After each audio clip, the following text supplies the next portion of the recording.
Hello guys, আজকে আমি বন্দে ভারত ট্রেনে চেপেছি দুপুরবেলা ট্রেনে।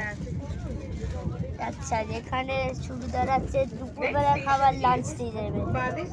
আচ্ছা, এবারে দেখো যে বিকালে এবারে লাঞ্চের মানে বিকালে কি দেয় দেখো। এই দেখো, এটাই লাঞ্চে দেয়, একটু খুলে দেখাচ্ছি।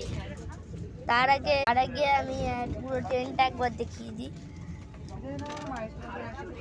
এই যে পুরো ট্রেন এটা খাবার দিচ্ছে। এখানে টিভিও লাগানো আছে, কত কিলোমিটার পার আওয়ার চলছে, নেক্সট স্টপেজ কত কিলোমিটার, কোথা থেকে কোথায় যাচ্ছে, তারপরে সব দেখাচ্ছে। এবারে খুলে দেখাচ্ছি, চলো।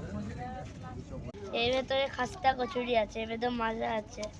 এটা একটা চকলেট। আর এটা কি? ওটা চিড়ে ভাজা একটা।